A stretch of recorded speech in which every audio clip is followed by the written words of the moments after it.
a big part of what drives attention in this show is this weekly tradition presented by our friends at the DQs of Northwest Edmonton and Sherwood Park. These are Real Talkers' hottest takes from the week that was. It's the Flamethrower, presented by the DQs of Northwest Edmonton and Sherwood Park. Rosie writes in on the library book controversy here in the province. She says, oh, please, the UCP, the champions of freedom, are out here yanking books off school library shelves like it's some sort of moral whack-a-mole. You know, freedom from government overreach, they scream, right before reaching into a ninth grader's backpack and tearing out the content within. I mean, what's next? Book-burning Tuesdays at the Ledge? Mandatory Goosebumps purges because they're too spooky? These are the same folks who lose their mind over censorship on Twitter, but when it comes to a teenager reading something slightly uncomfortable, suddenly it's like, won't everybody think of the children? You can't call yourself the Party of Liberty and then go full Puritan over a coming-of-age novel. You want freedom? Then trust kids to handle stories with some edges instead of pretending like they live in a Disney exclusive. So to everybody clutching their pearls over books they haven't even read, congratulations, you become the very snowflakes you've warned us about, and that, says Rosie,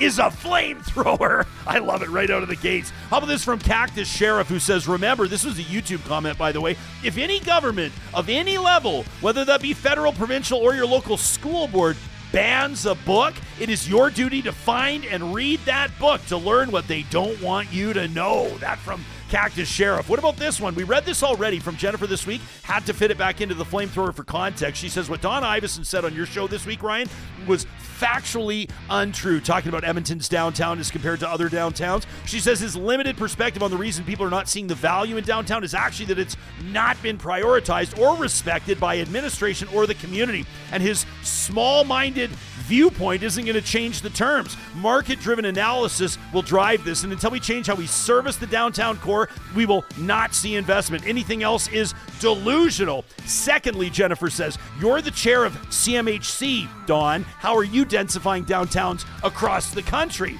So AJ writes in and says that email from Jennifer, she asked what Iveson's doing to densify downtown as chair of the CMHC. I just wanted to put some information out there that people may have forgotten about. Although Iveson joined the CMHC 3 months later, in March of last year, the city received $175 million, then an additional $17 million in March 25 from the CMHC for the Housing Accelerator Fund. Of that, the city's allocated almost $40 million to the Infill Infrastructure Fund to support developments that have significant costs for infrastructure like roads, sidewalks, and utilities. The fund is working, and it is driving more high-density residential developments that include the downtown core. AJ says, I'm also fairly confident in saying that without that funding, it's highly unlikely that any of these projects would have moved forward. Thanks, AJ. We appreciate the context. David says, Jespo, I live in a mature Edmonton neighborhood within a single-family detached home. We have a 12-plex going up 3 blocks down from us. It's a monster.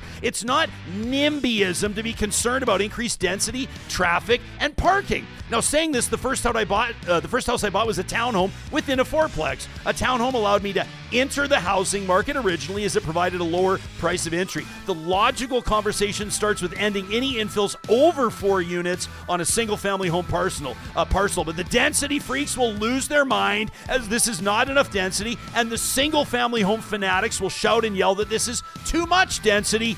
David says, it's a compromise. I love that, David. This one from Eddie the Valiant says, Jespo, I do think we need to make this sort of infill unprofitable for investors to be invested in housing, but not homeowners. And that way you get the investment firms and the foreign buyers and the house flippers and the slumlords out of the market. I say if you own more than one home, you get dinged with extra taxes. If you own more than one property, it's really hard for me to empathize with your situation, complaining about people who just want to live in their own home. That from Eddie. And this one from Thera-P, who says, Jespo, 6 months ago, Tim Cartmel voted for a 48-unit, 6-story building on 2 bungalow blocks, mid-block, 2 lots on a residential street with a single detached home right next to it. Does he regret this vote? Will he work to reverse his past mistake before they build on it? A 16-unit building would be perfectly reasonable in comparison. That from Thera-P, who submitted their